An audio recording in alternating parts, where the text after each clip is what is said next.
To this webinar organized by Östgruppen about the LGBTQI rights in Ukraine, and the webinar moderated by me, Natia Gvenishvili, working for RFSL, the Swedish Federation for LGBTQI Rights. Today with us we have two amazing speakers, which I will ask them to present themselves, and I will start with Olena, please.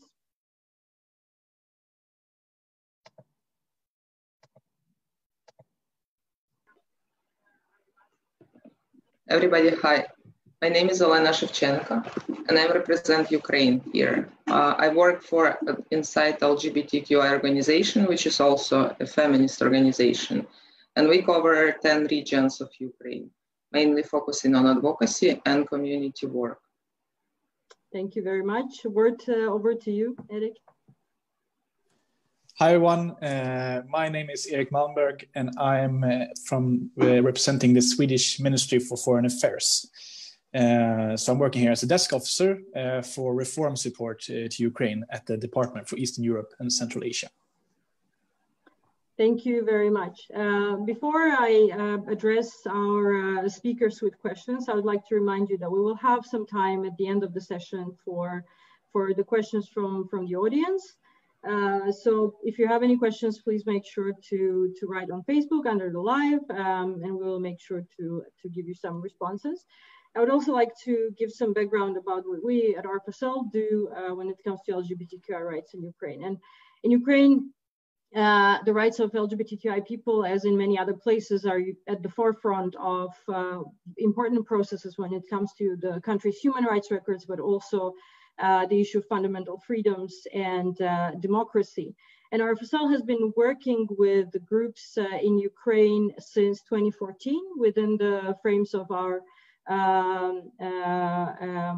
of the program that we have with the Eastern European Coalition for LGBT plus Equality, a project that unites a coalition of organizations from Eastern Partnership countries in Russia. But in 2019, we also had the honor to launch a separate program in Ukraine, which focuses on supporting underrepresented and under-resourced groups. So for instance, trans and intersex groups, and also smaller initiatives that are working outside of the capital and outside of the big cities. And the project is focused on supporting them through regranting, but also capacity strengthening. I will not speak a lot about the challenges that we see, although because Olena will have much more to say about that, but I will still summarize that from our perspective, what we see in Ukraine lately, unfortunately, alongside with the increased mobilization of the hostile groups, whether it's religious right, far right groups, and we also see their increasing access to politics. They seem to have increased access to allies in the Ukrainian parliament, for instance, which often results in regular attempts to submit and pass the laws that are similar to the so-called anti-propaganda law in Russia. Thankfully, these initiatives have been rejected many times, but it's still an alarming trend. And in addition to that, we also on a more grassroots level, we see how LGBTQI organizing is suffering right now because of the COVID-19 pandemic and the restrictions coming from it, which makes it so that access to physical safe spaces that are vital, especially for instance, trans and intersex groups, that access is not there anymore. Access to healthcare, especially trans-specific healthcare, is hanging in the air, basically. And we also see higher levels of emotional distress and burnout among people. So we would like to address those questions and some others as well, but also maybe speak about, success stories and positive things. But before that, I will address Olena and ask you to tell us a bit more about how Insight is working in this environment and what are the main challenges that you face today. Thank you so much for your questions. And yes, you are pretty right about all those increased challenges we have in Ukraine today. I will start from a short overview of our work, and it's mainly, of course, based on our strategic directions. So the first thing, not most important one, but not at least important, it's advocacy. So we do international and national advocacy work, preparing the shadow reports for international community and also for the UN treaty bodies. We work both on LGBTQI issues and also on the women's rights in Ukraine. On the national level, we are trying to build some partnership with the ministries and of course to change legislation toward LGBT in Ukraine. And this is not a very successful direction of our work, to be honest. The main achievement here, it's our change in legislation towards transgender people with our previous Minister of Health.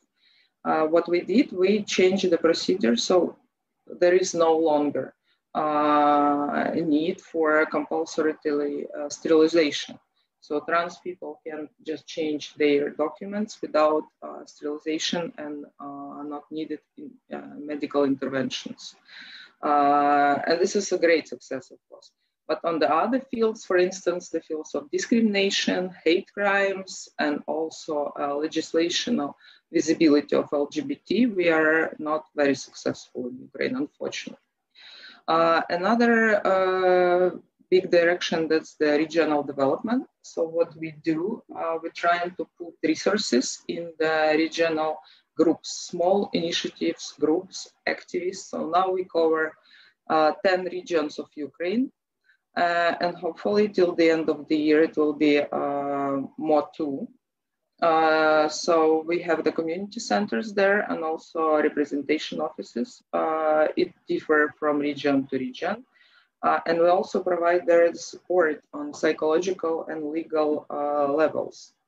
We also work with the community in 10 regions of Ukraine, and also we have a community center in Kyiv, where we give the support with our psychologists and also escort for people who need it through different institutions to receive access to some resources. We also have educational informational program, which is basically mostly about education of different specialists. And huge support this year we put to the medical specialists, especially for transgender community. So this is trainings for doctors mainly. And of course, we also were very active on the support for education for psychotherapists this year and also for journalists. We have a huge course for journalists, how to write about LGBT and also other issues, sensitive issues like Roma people, for instance, national minorities and people with disabilities. Talking about our work, I told you that we are quite active on the feminist issues also. So we are the main organizers of the Women's March. And also we have the Equality Festival, which is not only a Kyiv-based festival, but also traveling to different regions. And there on the Equality Festival, we're trying to build a platform for all minorities to come together and to talk about their lives using art and culture. Main challenges you already mentioned there, I would say that, of course, that's the rate of hate crimes towards LGBTQI people, especially this year. And this is very connected also to the rising of anti-gender movement in Ukraine, which is, I would say, based on 3 levels. You told this is the church, which is the main opposition for us on the way to ratification of Istanbul Convention. And then also pro-family organizations, almost the same like in Poland and Hungary, with their festivals, and all of them ends with the slogans against the LGBTQI people. And the main threat for us on the physical level, that's of course the radical groups. And they are quite active, nationalistic, and this is very hard to oppose it because we have war with Russia and many people see them as a patriots. Yeah, I will stop here. Thank you very much, Olena. This all is indeed very important and comprehensive work. Just one follow-up question before I give word to Erik about the occupied territories. What is your experience of working with LGBTQI communities from those territories? And do you know if there is any possibility for them to mobilize in those areas at all? Yeah, this is quite hard topic. Because from 2014, then the war starts, we established a shelter for LGBTQI displaced persons who escaped from the war from Eastern Ukraine and Crimea. And we closed it just 1.5 years ago because of the funding issues. Since then, so during almost 5 years, we had many people who escaped from those territories, and it was very challenged way for them and for us because we tried to support each of them on the all way from the occupied territories and coming to Kiev, and here with the socialization and providing them support. We collected many stories, very dangerous and not very pleasant stories from them. About the treatment towards LGBTQI people from those who call themselves ministries of occupied territories or something like that. And yes, the main challenge there is that there is no law on those territories. You don't know where to go and where to find some support at least. And of course, another issue is also that Russian legislation towards LGBTQI people also very popular there. And people just go into some kind of so-called police and saying, I know the LGBT person living around my place, for instance, and they come for you. So yeah, and it's still there. We still have some requests from community who wants to escape from those territories, but unfortunately we don't have longer support which we can provide. But we still provide legal and psychological consultations and support by phone and also online. So situation for people on those territories, I would say the main thing is that we don't know what is happening there. There is no visibility. They don't have anybody to support them or to help them. And the only way is just to leave the region. Thank you very much, Olena. Erik, Sweden is one of the, I would say, most important actors when it comes to promoting human rights and democracy, but also one of the biggest allies, I would say, for LGBTQI people in different countries where Sweden is active and has an active human rights portfolio. How would you say the Sweden's work in Ukraine relates to promotion of equality and safety and security of LGBTQI people? And what is being done? Thank you very much for the question, and thank you also, Lena, for an interesting review of your work. And indeed, I mean, Sweden is a huge supporter of Ukraine and reform support for Ukraine, and especially, I mean, the LGBT rights in Ukraine. I mean, Sweden in a whole, I mean, is the second largest donor to Ukraine among the EU countries, and we, I mean, our aim is to keep supporting the reform efforts of Ukraine in order to make life better for all Ukrainians, like bring the country further development to the country whole. And of course, the cornerstone in all this work, I mean, is respect for like human rights and equal treatment of citizens. And human rights, I mean, they are universal and visible, and regardless of whom we love, or sexual orientation, or gender identity of a person.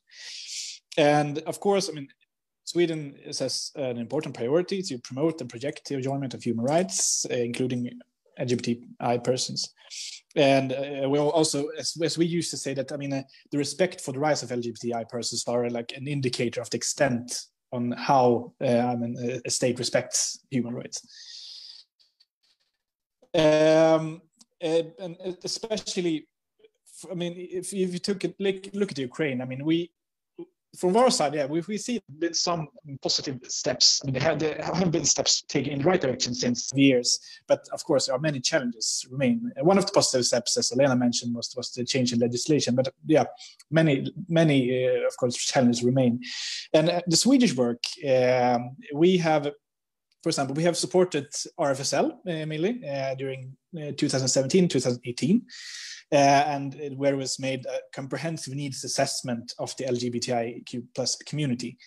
And the assessment report spelled out some specific observations, conclusions, recommendations, and also necessary actions to be taken to alleviate the situation within the LGBTIQ plus community.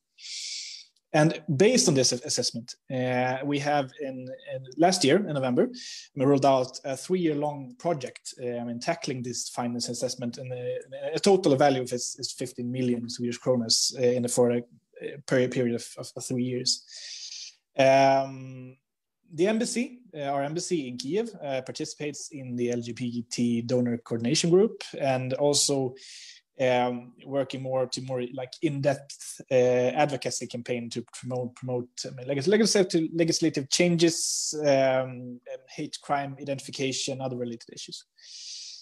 Also, Sweden, I mean, the embassy and what we're working is try to take a proactive role in raising awareness, and also in all the official trips and meetings for the Swedish ambassador. The part of the agenda is to meeting civil society organizations and partners around the country in Ukraine. Also, I remember our Minister for Foreign Affairs met with civil society organizations connected to LGBTQI rights when she visited Ukraine in March this year. And also, the embassy recently also has provided a non-objection and supported the second cycle of this RFSL program, choosing out a couple of organizations, and also, they're working regionally, not just in Kyiv region, but regionally around the country. So, I mean, the main points what we work probably is, it means first strengthen the capacity for Ukrainian civil society organizations working with this. Also raise awareness to our projects, to help raise awareness, and also contribute to cooperation between Ukrainian organizations working with these issues to create a solid grassroots movements for these kind of type of issues. I remember the awareness. We also have supported or are supporting the project through the National Democratic Institute, NDI, also around 30 million kronor for 3 years, where also one part of it is to increase the awareness, because we see that one of the main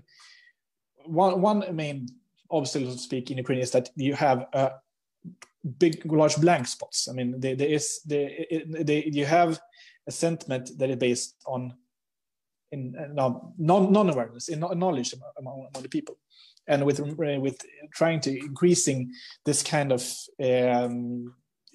evidence, making evidence-based public information campaign to raise the awareness for the situation. So if we look at, if at the main so to speak, obstacles, so to speak, when working. Of course, Olena mentioned some of these. As I said, we still, in overall, we've seen some kind of positive changes during last year with, for example, Pride parades being able to be carried through, not just in Kiev, but around the country. A bit more from like protection from like the police, for example, to these parades that have been able to guarantee the security. But of course, and also some also sentiment from the higher levels, from the government and the president, which has been also publicly, but also in contest with us, we see a kind of more genuine support for the LGBT rights. But the issues remain, of course, radical groups, as Lena mentioned, that are trying to sabotage or trying to advocate against these kind of rights, and also mobilizing. The church, the religious organizations also promoted these traditional values. Although we've seen that this has also somewhat diminished during the last years, but that's also is one of the obstacles. Hate crimes and the investigation of hate crimes also lacks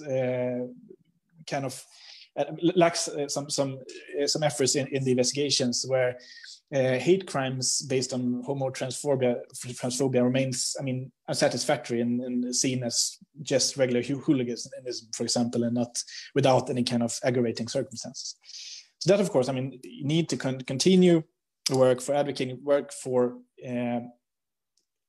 changing like legislations, changing get away with the impunity for hate crimes and those kind of things. Legislation also, we see, apart from the changes that Lena mentioned, they're also kind of slow. We had hoped to keep to carry on, but still slow, probably based on for example, different groups advocating their views regarding this transition. So that's I think I stopped there. That's basically what we see. But we will still continue to work highly. This is highly on the agenda. We are one of the few countries supporting supporting these rights usually with, for example, Canada and the UK, supporting these kinds of efforts in Ukraine, and that will be high on our agenda still. Thank you very much, Erik, for a very comprehensive analysis and description of what Sweden is doing. And it's indeed, I mean, the support is very important. I just had a follow-up question in relation to the obstacles. You mentioned the important ones, and you mentioned also that the support for these issues from the authorities from higher up in the politics. I mean, it's improving, but from my perspective, it goes a bit in waves. Like it's a bit up and down, and especially during this year, we have seen a consolidation of more, conservative, but like conservative in the sense of being anti-gender, I would say, powers in Verkhovna Rada, which also has contributed to the rejection of the bill that could potentially, for instance, introduce the concept of hate crimes, etc. Do you see it as getting harder to work with the politicians and raise the equality for LGBTQI people on a political level? So do you see this as an upcoming hardship, or? Well, from our side, we see that. On a political level, as far as we have seen, it has been probably easier to work with this, because we have seen we have a larger impact from when our context. But of course, I mean, the signs of course are worrying that these kinds of legislations are halted.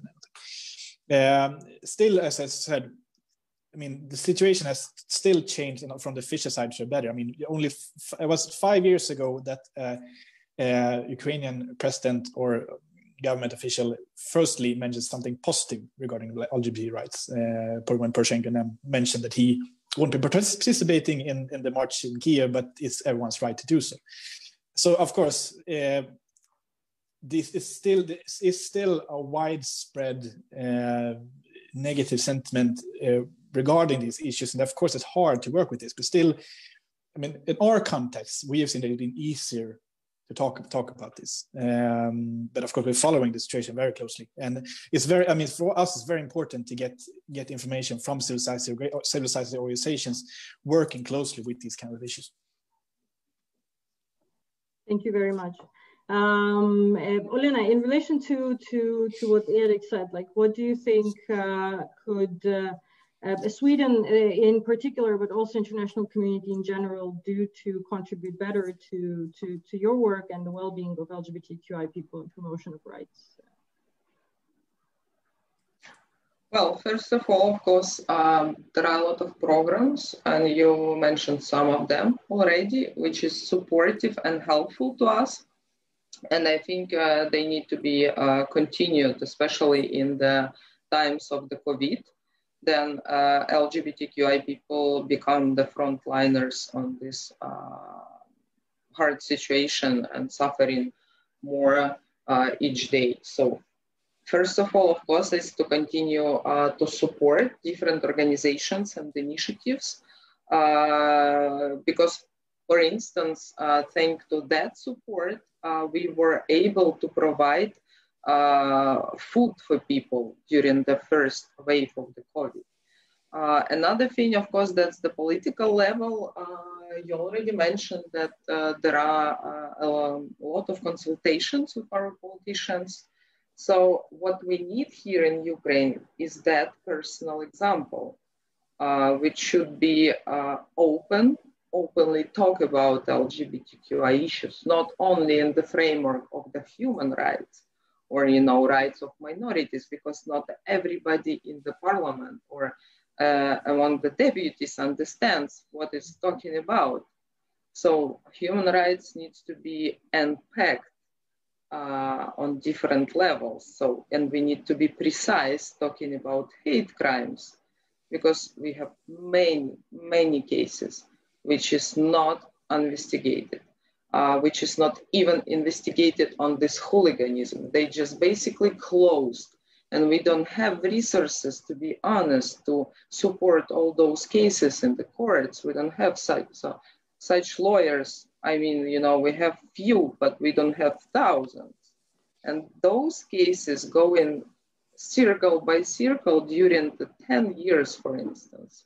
This is not possible to support them, you know, to be on the wave and control it and not to miss the terms. And then, of course, on the political level, it's also about small talks with the deputies and this exchange of experience, because our deputies, of course, are the members of different groups, which is support each other in different countries. So I think we need more exchanges, and especially on those fields which are very important for us. Those who work with the police, and then persecution officers, and then judges. This is the main spheres we need your support now. And of course, in terms of the financial sources, we all know in Ukraine that Ukraine is a dependent country from the international community, international money support.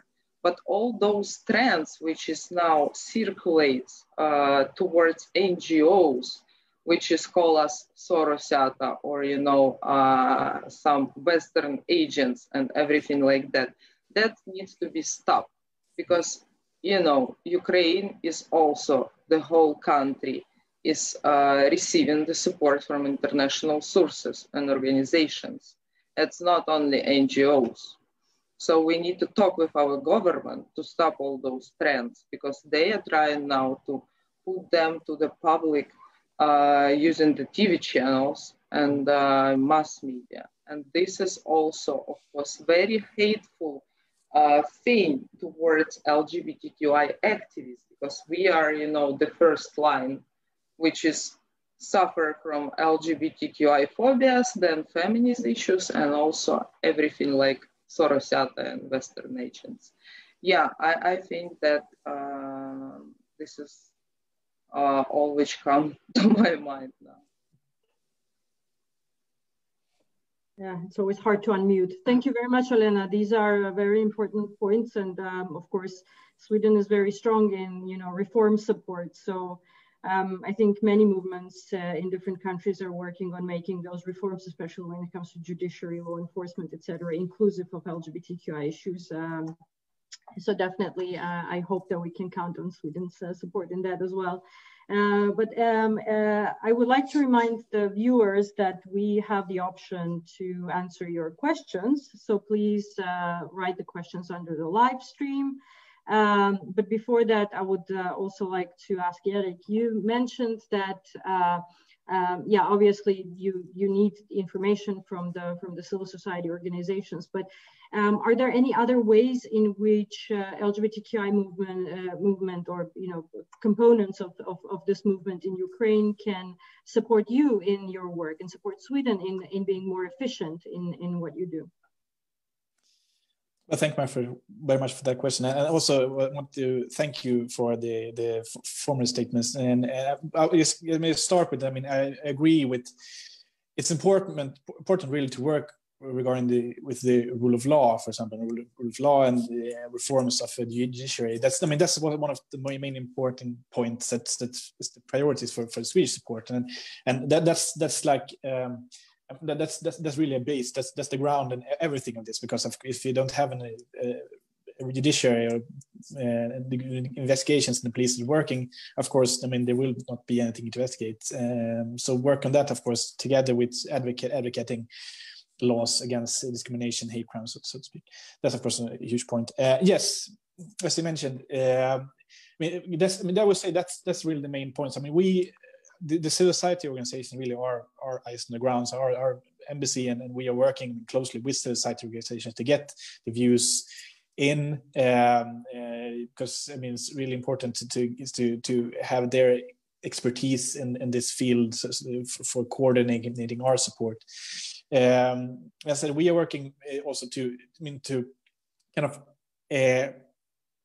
increase the cooperation between these organizations. I think that's an important part for us, that these society organizations cooperate in an effective manner, because then you have the possibility to really get an effective spread of the support with close cooperations between these organizations, the dividing the work between ourselves, and also using each other's expertise. That's the main point. Also, I mean, very much that these organizations feel free. I mean, to feel safe to work with us and give us the information and feel that they have a good cooperation with us. I mean, that's for us. That's very important to have a good cooperation with these organizations. Thank you very much. And I think that, yeah, network building and cooperation between different groups, I mean, it's very important for the movements as well. So it's a very great point to have in our conversation today. Yes, so we are starting to get some questions. And actually, if the two of you have questions to each other, that's also perfectly welcome.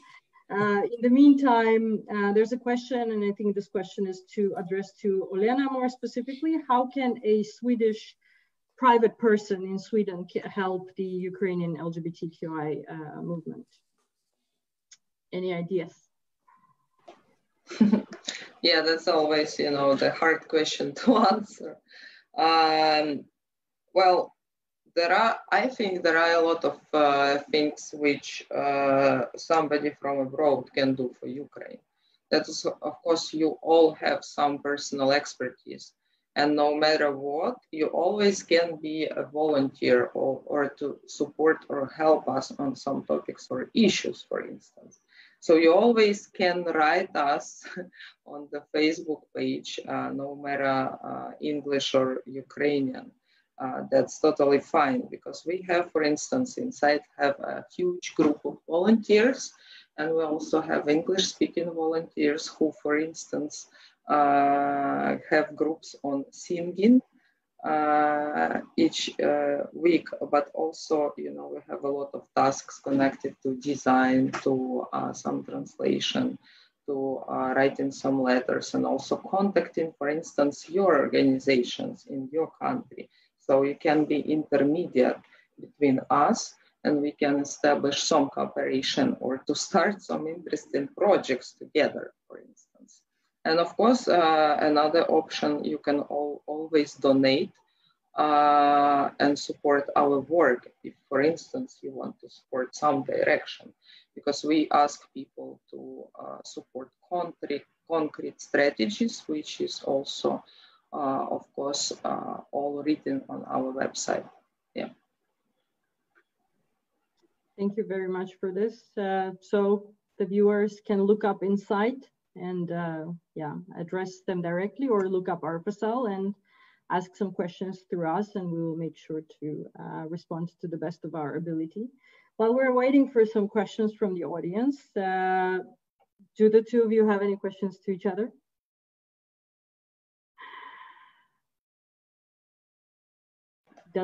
I just want to comment that, of course, Swedish embassy and other agencies always been supportive to Ukraine, especially, and to different NGOs supporting, for instance, which you mentioned also. There are not so many donors who support the small initiatives and underrepresented groups, and this is important. So thank you. Thank you very much for this, Olena. Erik, do you want to say something? Or? Yes, I wanted to take to Olena.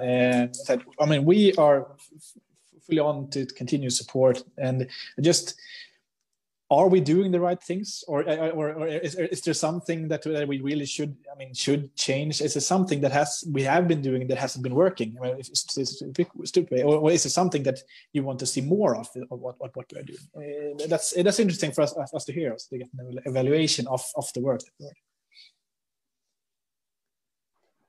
As I said, you know, that of course this is very very hard for us, for instance, to see all those advocacy efforts which you do on the political level, for instance.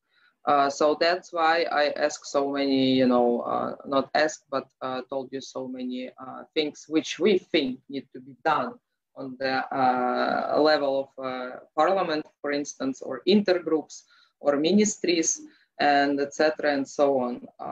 But on the level of the community support, I mean the support you provide to NGOs, I think that this is well done, to be honest.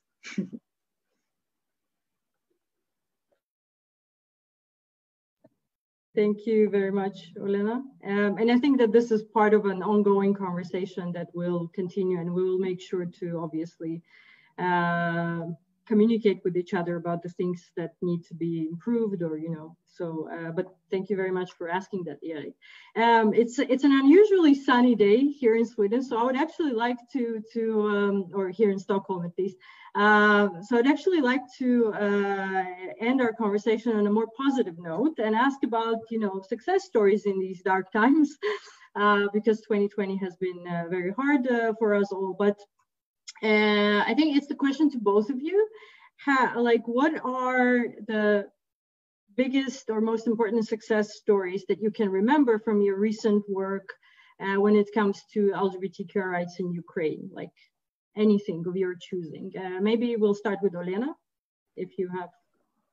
Yeah, we have many successful stories, yes, to be honest, and, you know, starting from individual level of somebody who said thank you for the support we provide, and finishing with I think the main event of this year, which we were able to organize. That was a Women's March in March this year, on the 8th of March, in the International Women's Day, and we were able to gather almost 5,000 of participants on the streets, and it was, you know, a huge success and a huge action of solidarity between different groups of people who came to the streets for the ratification of Istanbul Convention and to support women's rights in Ukraine. I think that this is a huge success of our intersectionality, our work on LGBT and feminist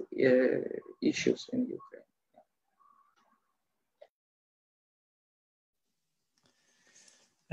Well, from our side, I mean, I mentioned some of the things that we've been doing last year. So one also from former project we have is, for example, we work with Gay Alliance Ukraine, and where through Swedish support they organized a center called Queer Home, as works as a safe house for LGBT persons, and also made educational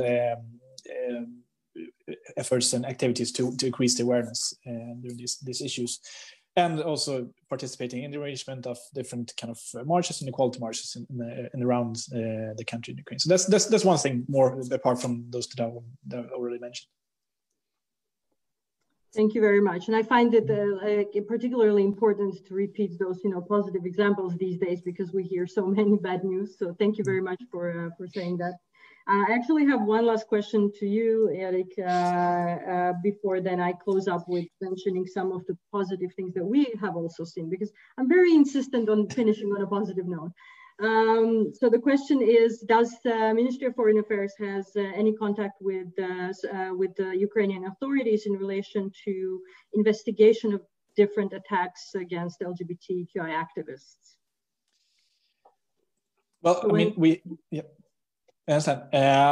I can't go into some specifics, but I mean, yes, I mean these questions are raised. I mean, if in these, I mean, in meetings between our officials and Ukrainian officials, of course, when talking about LGBT rights, of course, these issues are mentioned. I mean, this is one of the obstacles, to speak, in our work and on the work for these kind of rights in Ukraine, that these attacks aren't investigated properly.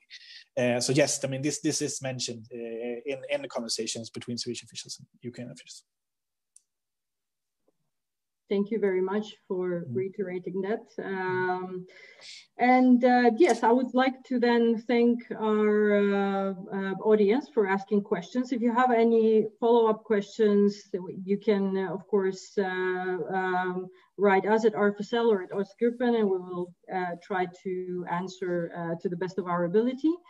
I would like to also point out that from our perspective at RFSL, what we have seen recently, alongside with all the challenges and obstacles that we mentioned here today, we also saw incredible resilience of the LGBTQI movement in Ukraine. Not only in Ukraine, but we're focusing specifically on Ukraine today. The flexibility of the movements in addressing the upcoming challenges related to COVID-19 pandemic and how it affects the communities. And also incredible support and solidarity. And I think that this is where we, the queer movements around the world, are the strongest, is in solidarity, in being a family, and in being super flexible. And we will try to keep up the good work, I think. So thank you very much, Olena and Erik, for this great conversation. And thank you, Ostgruppen, for this opportunity. And yes, until the next time.